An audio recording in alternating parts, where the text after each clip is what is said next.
Welcome everybody, listen to the GRINDCORE Punk and Ska Enthusiast Podcast, episode 85. With special guest, JD Horror. And we're going to talk about his punk band and shoot the shit and get going.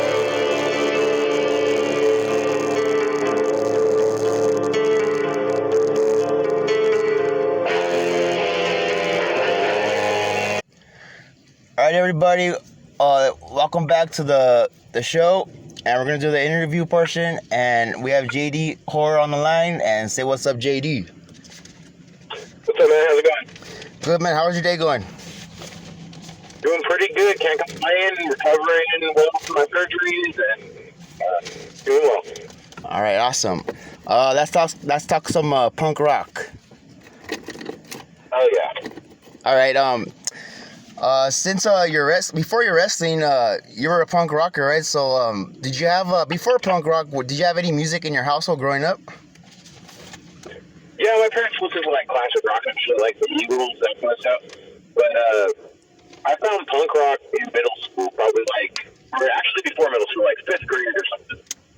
My friend's older brother had a Dead Kennedy's Give Me Convenience or Give Me Death tape, and we were able to record like half of it. People take us out this room, and then we listened to that Dead Kennedy all summer. So, Dead Kennedy is a huge influence, Joe Biafra. Yeah, for sure. That was like the first one that we got. Then after we got a taste for it, they actually started to appreciate that we were liking punk too. They started showing us more, But Right. then that's how I found RKL, Rich Big Punk LLC. They were a huge influence. Oh, and you recently seen RKL at Vegas, huh? Yeah, I saw them in Vegas, and I saw them out here in Ventura. Both the shows were awesome. Wow, and they're a very rare band to come back on. Like, they're old too. Yeah, the first tour they had the singer of Municipal Waste singing. Oh, wow. Jason Spears, the singer, is no longer with us. And then the second tour they have a new permanent singer who sings and he did really good. Do they still have that bass player? I heard like he's like the best bass player ever in punk. Yeah, Little Joe, he's a good influence. He is a bass player. And I've hung out with him a couple times. He's a shredder. He's an absolute shredder. I think he's the best bass player of all time. Oh, so RKL, you get your bass inspirations from that. Yeah, for sure. That's why I do a lot of fills. Oh, I see. I'm not really familiar with RKL. Like, like it's not under my radar, but like I'll check them out. Yeah, for sure. Listen to Keep Laughing, a little background. That's a good one. If you want to listen to some of their later shit, it's more intricate musicianship, but you might not like as much. It's like more, I don't know, it's different than the old school punk rock. And Rock and Roll Nightmares are good. Cool. Yeah, and you're saying middle school you got into punk. Yeah, we're not 5th grade. The summer between 5th grade and 6th grade. All right, do you go to middle school, 6th grade, right? Yeah, you're like me. I went to Catholic school. I was like a little trying to learn God and all that crap, and I got kicked out, and I went to public school, and that's where I saw Misfits, Church. I was like, what's this? For sure, it changed my life, and my friend's big brother and his friends all graduated from the way. Mm-hmm. And my friend kind of didn't get as into it as me. He got a little into it, but he like No Effect and Pennywise and shit like that. He never really got beyond the surface of punk rock, the things you find first that are all mainstream. Yeah. And he kind of we kind of stopped being friends. And I went super heavily into punk rock to where I was the only kid at school with the fucking Liberty Spikes, all patched out and shit, total punk rock kid. And oh, wow. In 10th grade, I got expelled. I had to go to El Puente, which is the bad kid school. Yeah. So I was the only punk rocker, and I was also the only white kid in a school full of gangbangers, so I had to fight. Really? Wow. And I got out a year later went back to regular school. So you're the outsider, you're the outcast. Yeah, but you know what? The punk rock scene blew back up in Lubbock around that time because I started my band, and we then we had new younger punk kids coming in, and they started bands, and the scene came back after that time. Right around the time I graduated high school, I started my band. So right before I graduated, something like that year, senior year. What year is this? What year are we talking about? 2003. Oh, wow. Okay. Yeah. I'm 40, so. Okay, I'm 36, so we're almost kind of Yeah, kind of similar age. cool, man. But yeah, 2003 is when it started. Okay. And then during middle school or high school, were you playing any instruments, or you just a punk? I was just a punk until like I said, like 2003 senior year. I got my bass from my friend who passed away. That's where I got it from, unfortunately, but my first bass. That sucks. And then I started the band. You know, we didn't know what the fuck we were doing. You know, we basically learned how to play our instrument That's as right. we started this garage punk band. But Yep. a couple years later, we were fucking good. And then we started throwing shows and promoting shows. And my old company was called Cheap Shows 85. And it was all $5 shows, all ages, but also with beer, so it was like they were packed.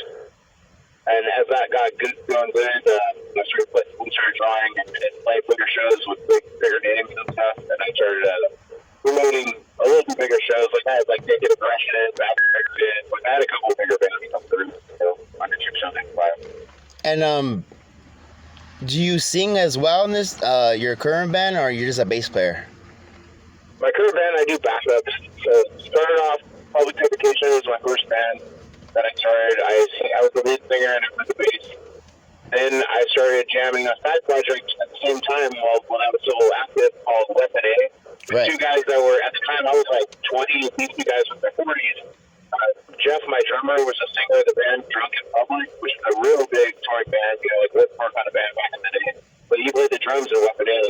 He was a local native. And then Barney was in all kinds of local bands, played guitar, and I played the bass and did backups in that band. Or we actually all kind of shared what we'll do. I sang, Jeff sang, Barney, like we all were the singers, sort of like the different parts of that band. And then that fizzled out, Public Dedication fizzled out. Eventually, I returned to music with Grave Command, which is like a GB crust band. I only sang. I did play bass, which is the lead singer, and Grave Command. Did that for a few years. Our drummer moved to Oregon. Kind of thought I was done. Like, that was focused on wrestling, and I stopped wrestling. But the podcast shit.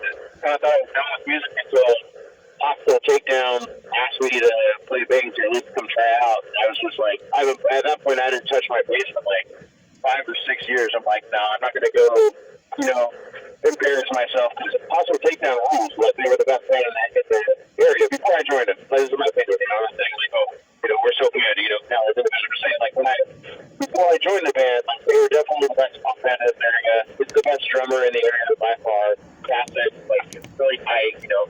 And they'd been a band already for about 12 years before they asked me to play a bass when their old bass player quit. This was during COVID. Okay, so this is not your band then. I didn't start Hostile Takedown, I just joined. Right. So okay. So I'm in the band, but I did not start it. They were a band for like 12 years, and then I joined, and we just recorded that new album, Vengenace, which we think I can play some songs from. Insert. I wrote 3 of the songs on that. Nice. Mutiny, Death to Taxes, and Crossfits. And then everyone else wrote the rest, right? Our guitar player Ron wrote the rest. Either I write the songs or the guitar player wrote the songs.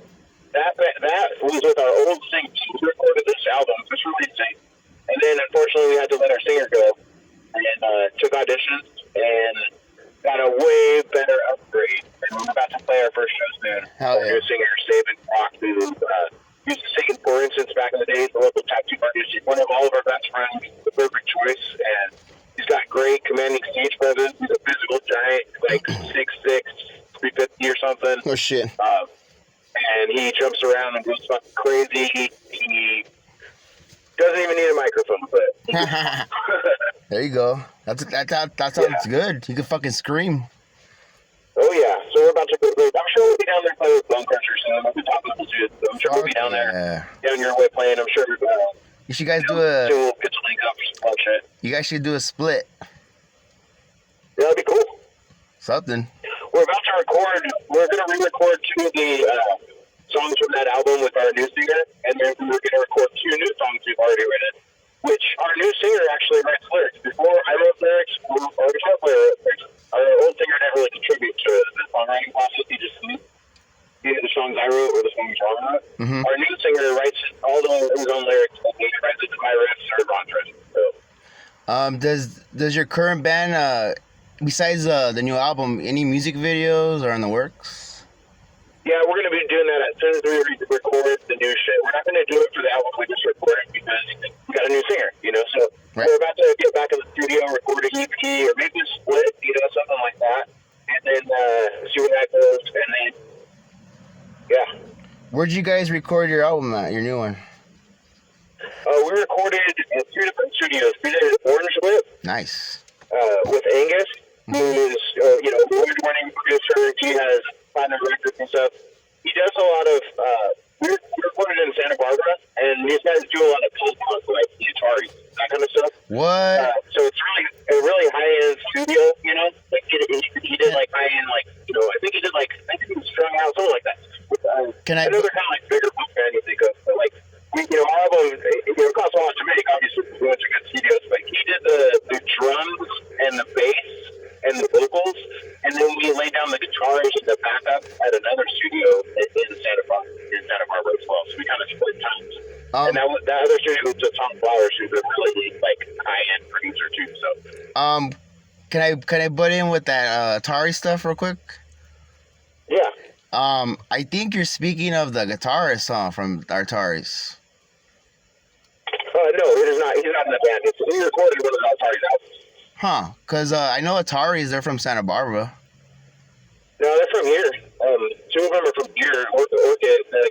I'll also take them guys know. Because they grew up together. One of them lives in Santa Barbara. I was like, oh, maybe it was him, but I guess not. So. Probably lives there now, but like back in the day, they were like from here, from ORCUTT, where we live, where our band is. Oh, I see. Right down the road. And your process of recording punk, like, it takes forever, huh? Like, it's so many takes. Like, what's your process like? How do you do it? Well, Hostile Takedown was a different recording experience than anything I ever did. Really? You know, growing up and stuff. Like, okay. My first album, Public Defecation, we were 4 kids. We did everything playing all at once in one take. One take. You know, we couldn't afford to go in there and fucking produce it and shit. Like, but it rips though that way too because it's organic and it's got that. You just raw dog it. Fuck it. One take. Go. Yeah, that's what Public Defecation did. But Hostile Takedown, different experience. You know, multiple studios, high production. So yeah, we did the drums in about half a day, bass in about half a day, with a couple extra songs the next day, and all the vocals that time. I think all the lead vocals are done in those first 2 days, and then we did the guitars another 2 days, and the backup vocals. And then so it's about 5 days. So and then the artwork, and then how many how many copies have you done so far? Any records or? No, we didn't. We just released it online. That's it. We're not going to press anything because, like I said, we got a new singer, so we're focused on moving forward. But we released this album. We put it out anyway online because we love it. You know, we worked really hard on it. But we're moving forward. We're recording new music, and that's what we're going to do. So little by little, little by little, maybe some records, CDs, new merch. For sure. We're going to press vinyl the next thing we do, probably. Yeah, vinyl is like huge now. Even tapes are back together too. Yeah. You know. All right. Yep. And with can you talk about your lyrics? What inspires you to write songs and stuff? Well, it really depends on the project. Like, so it's like Public Defecation. You know, young, angry, political punk rock. You know, like my roots. You know, right. Kind of like Osh Robin. You know, that's like fuck the government. Right. Weapon A was more of like that almost like a narcore kind of folk, you know? Okay. Grave Command was DB Crust, so, you know, wow. More of a darker, you know, oh, that's right. Agro-political kind of shit. Yeah. Okay.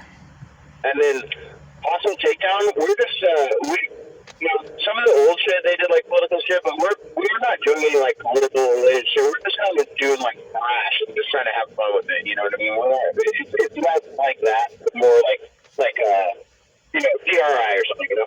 There you go. A crossover. Yeah, crossover thrash punk. That's also a thing down for sure. And I think that's the way to go because if you do that, you get more shows for metal scene and the punk scene. Yeah, I'm also looking at maybe doing a side project down the road. I'm really interested in kind of into like the blackened thrash. Like that's what I'm really into right now. Okay. Listening to personally, and I kind of want to do another project where I'm thinking about doing that. But Oh wow. We'll see down the road. I'm gonna still do muscle takedown for sure. But, if I have extra time, when I decide to stop wrestling or whatever, like down the road, I know I'm gonna get into that. Let me ask you a question. This is not even like related. Well, kind of is. Do you agree, like, because I noticed, like, when you come out with your attire from wrestling, you're wearing like conflict, and I see all these bands, and I go, okay, so you know your shit. Cause I seen like every band on your jacket. Yeah, for sure. Yeah. I try to blend the punk rock. Like my old school character when I first started, J.D. Homer, like when I first started wrestling, was way more like, horror movie villain slasher, like Jason Voorhees kind of thing, So you're So now I've kind of went more to like less of that like hokey shit, more like the true who I am, like with the punk rock blended with still the horror movie elements of my original character, dude, but more leaning into myself and turning it up rather than being like, I think walking around like that. I think that makes you very unique, because everyone's trying to be like a punk rock wrestler, but you have like a distinct look, and I fucking dig it, dude. I love it when you come out. Yeah, and ever since I switched to the cool shit, I think it's better. Like, I love it. my old hockey mask and everything like that. Having the support of Google has been immense. They share all my shit. They got a large following. And, big following. Even in the future, you may see eventually, or in the same city at the same time, you may see a member of Google walk down the ring with me. What? Match, so. That would be sick. Yeah. In mask, right? Oh yeah. Always in mask. He can't be discovered. Of course. And you recently Gould introduced you, huh? Like where you live? Like you fought over there? No, actually, I was in Oakland. I live on the Central Coast here in ORCUTT, which is kind of by Santa Barbara. Right. So I'm kind of far north than you, like 3-4 hours, but I'm also like 4.5 hours south of San Francisco, about 5 hours. So, damn. So Oakland up there, it was Hood Slam, which is a huge promotion, and I made a bet at Hood Slam on the same show that Gould was playing. Hood Slam does music and shit too, involved with it. Yeah. So when I knew it was going to happen, Gould's one of my favorite bands. That was the first time I met him, too. So I knew it was going to happen. I knew Gould's one of my favorite bands. So ahead of time, I made my Gould mask, and I talked to Dark Sheik, and I said, hey, if Sheik asked me, what's your music? I said, I could send it to you, but it'd be much cooler if I just coming out while Gould's playing. And Gould loved the idea. When I showed Gould my Gould mask that I made, for the show, said, it's cool with you guys, I'm going to wear this out. Hell yeah. And that translated into them being a huge support for me, giving me my theme music, sharing all my shit. I got a new single, the Gould mask on it and shit, too. Like, I'm like, that's like my gimmick now. It's like, we are the Legion of Gould. So it's like, unofficial member side deathmatch wrestler Gould shit. I love it.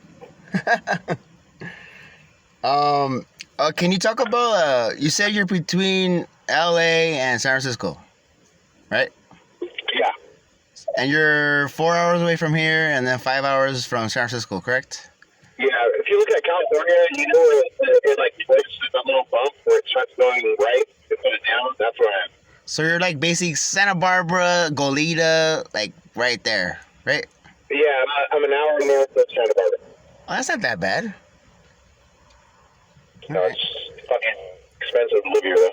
I bet California is really expensive, even LA. Jesus. Yeah. Sure. Yeah, let's not talk about that. Can you talk about? You say you went to high school and all that. How was the punk scene in that area? That's why I'm asking you. That's why. It was completely dead in Lompoc where I grew up. But I kind of resurrected it. It did for a while. Then I started having kids at 23 and started doing that instead. Kind of got out of music for a while.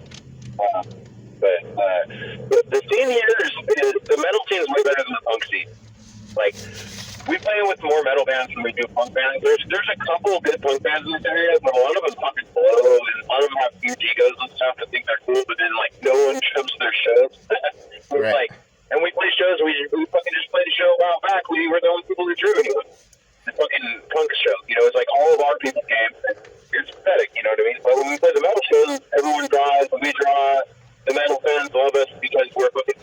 tight. Like, that's hustle takedown gimmick. We are super fast, but we're also super tight. Like, very tight, soft on a dime, not like that ever kind of shit. So you guys practice a lot then?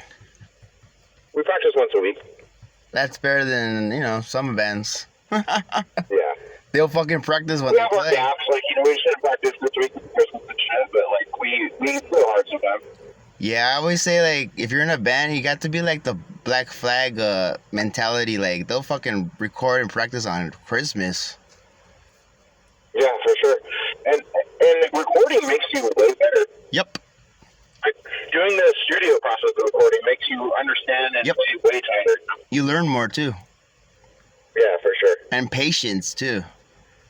And all the guys I've been playing music with have never stopped playing music, and they're way older than me. I'm by far the youngest member of the band. So they've never stopped, so they're all really fucking good, too. Like, I had long gaps. Times where I was just a singer, times where I was focused on wrestling or podcast, where I put the bass down for years, pick it up for years, put it down for years, you know what I mean? Like, it's been consistently going. So, like, my guitar player is an absolute shredder. My drummer is by far the best drummer in the touch could. Like, no one can touch him. You don't play... So, like, I'm pretty fortunate to be in the band with guys who are really fucking good, but I go on my own on the bass, too. You don't play guitar? No, I play bass. I know, but you don't want to learn to play guitar? Not at all. Wow. Okay. I love the bass. I always have. Like, and I'm a shitty drummer. I can play Breaking the Law by Judas Priest on the drums. That's okay. But, okay. How about, because I like to evolve as a musician, and yeah. the more instruments you play, the more theory you get. So, my for sure, like, half an hour at midnight plays every single thing on the recordings. That's my favorite band, it's midnight. We play the drums, bass, and guitar for every recording. And I think that's fucking awesome, but I'm so into the bass, but also I'm so into so many other things in life that just, like, at this point, like, I do so much shit other than playing music that I'm good with the bass. Like, I love it. I love playing bass. It's my favorite thing. When I listen to music, that's what I listen for, So I love the bass. You know what? I respect. One gets bass on bass. I respect that because that's your thing, the bass. Yeah. Right. How about since we're talking about bass, what's your gear? Do you use distortion on your songs, or what bass do you have too? I have a Spectre bass. If you look up Spectre, like, I'm eventually going to upgrade to the Ian Hill signature Spectre bass, which is like $2,800 or something. Like, when I feel like dropping it. Okay. Ian Hill from Judas Priest, but I got this Spectre bass from Guitar Center, and I want to say like 2005 or something. I picked up every bass in the Guitar Center, and I'm getting this one bass on clearance. I loved it more than anything, and I've been playing it ever fucking since. It's got a very thin neck. Like, I like to shred, like, play fast, like Google Drum. Like, I like to play really fast. I like to speed pick. I like to play a lot of minutes on the fill. I don't like big, thick necks like a Fender P-Bass or something, It's going to have a big, fat, thick neck. I don't like that. I want, like, a thinner neck. I want to be able to me either. Yeah. Because remember... I play Ampeg, cabinet, Ampeg head. Okay. And for your songs, it's just clean? There's no distortion on songs? Not in Hustle Takedown. Right. For bass. Yeah, not in Hustle Takedown. Okay. But yeah, in the past, like, certain projects, I have pedals and shit that I use, like, if I'm going for a crunchy vibe, but, like, Hustle Takedown, I'm trying to really make all the notes hit and what you're getting, like, or whatever. So it's pretty much clean, every song? Yeah, it's clean, yeah, Hustle Takedown. Yeah, it's all good. I got EQ and all shit on it, too. It's not just, like, plugged in, but, like, I don't have, like, the short. Yeah. I don't know, for some reason, because I'm a grindcore kid, I love the distortion bass sound. I don't know why. I do too, but it wouldn't sound right with this band. Right. It sounds good for grindcore shit. It's just like time and a place for everything, Yeah, I agree. Okay. Would you ever try 5-string bass? I've played one in before. Extra note? Cool. I just love my bass. I just want to honestly get the upgraded version of what I have if I'm to the bass. I don't want to get 5-6 string or even a different brand. I'm a Spectre boy. I always will be. Okay. And for Hostel, your band, how many releases have you done? Well, the whole band. Like, can you go talk about that? The whole band did 2 full-length albums, including the one that we just released that I was on. So they didn't put out a record for a very long time. First one was like, I don't know, like 2015 or something like that, and then they didn't do anything for like a long time. Okay. And they had like little gaps of breaks. So you know, it's kind of COVID thing, losing a bass player. I think they didn't play for like a year and a half before I joined. It's kind of funny because I never heard of this band, and you said they've been around for like 10 years. I've only heard them because of you. Yeah, they were the first album was on Mystic Records, which was like the Nardcore kind of label that had like nice. Dr. Joe, RKL, That's Oxnard. They released the first one, Mystic. The second one we put out ourselves. What's it called? Okay, and then for this band, what's the biggest bands you played with so far with them? We played with Warbringer. We played with Lewicidal, which is like Suicidal. Yeah, right, Lewicidal. Yeah, that was fun. I think that was the funnest show that I played with the band. It was Lewicidal. We played with DI. We played with who else? Quite a few. I'm kind of, I get hit in the head a lot. Yep. I'd have to like scroll through the Instagram and listen to flyers. But yeah, we've had quite a few good shows since I joined. And how many shows have you played with them so far? I don't know, dude. I couldn't even answer that. That's good. not like not a huge amount, because we had problems with our singer. That's why we had to kick him out. So that motherfucker couldn't do anything. And do you agree that to be in a band, you gotta like each other? Oh, 100%. Because if one guy is a fucking asshole, that's gonna no band. You're gonna fucking fight all the time. Yeah, for sure. Yeah, I've been in so many bands, ska bands. I was in a ska band with 12 members, bro. That's fucking crazy. That's too many personalities. I don't even like having 2 guitar players. I like having only one guitar player. Because you know why? I want to hear the fucking bass. You get 2 guitar players, they want to turn each other up so we fucking can't hear shit. And me and the drummer just get mad. That's true, though. He'll overpower you with the fucking solos and shit. Well, it's one guitar player. It's good because we can find our level. It's 2, they start trying to turn up. I've played in bands with 2 guitar players, and they both start trying to turn up to hear each other over each other, and then pretty soon you can't hear the fucking kick drum and the bass. And then also, when you're in any band, you want to be the rock star. I don't agree with that. Like as far as like my band, I want to be the rock star. Like roll out and shredding. You know what I mean? But you know what I'm trying to say, though, right? Yeah, you want to make sure your shit downtown. Because you want to impress. I like thinking to be a group effort. You want to impress the ladies. Come on, man. I got a wife. I don't need you for that. I know. I'm just saying from my perspective. Give me a break. Maybe in the past. Yeah. Got a few more questions, and thank you again for that interview. No problem, man. All right, cool. How about this? I'm just winging it. I already asked the questions, but we're talking, so Have you guys ever played out of your area, like Vegas, Mexico? I don't know. We've just played up and down the Central Coast since I joined, because like I said, we had problems with our old singer. He couldn't fucking do shit. So we had so many opportunities. We could have been down top playing with both before. I see why. Those motherfuckers, like he just couldn't do anything. So like he could never play shows. So we lost so many opportunities. That's why we had to move on and get a new singer. Now we're motivated. Our new singer is really all about it, and he wants to go play out of town. So we're going to be doing a lot more. We're playing a lot in San Luis Obispo, Santa Barbara, Monterey, working it, like just up and down this area with our old singer. So basically just California. Yeah, just California. I may book you guys. We all are old with kids and careers too, so we're not trying to like tour to the East Coast right now and shit. Like something big happens for us. Right, people have their own life, work, etc. Yeah, for sure. Yeah. And work is always first in the band, obviously. Yeah, unless the band is working. Unless the band is making money, then. Yeah, that's what I'm saying. It's kind of hard to do nowadays. With competition, Spotify and all that fun shit. You got to make it on your merch. Yep. Okay. What was I gonna say? Blah blah blah blah. We get these fucking stupid royalty checks from our album, and it's like, oh my god. And then and then AI punk is coming into the scene too. That's lame. Anything AI is fucking.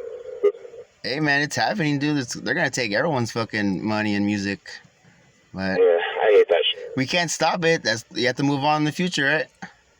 So I just want to participate. I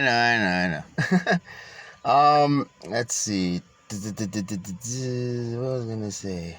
Damn it. What are your links? And I have a few more questions. You can look up Hostile Takedown at Hostile Takedown, or Linktree is Hostile Takedown 805. You can listen to the new album Vengenace out on all platforms.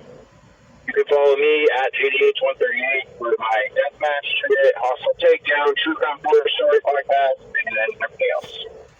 All right. Well, I think that concludes the music part. If we got more 10 minutes. You want to talk World Deathmatch real quick?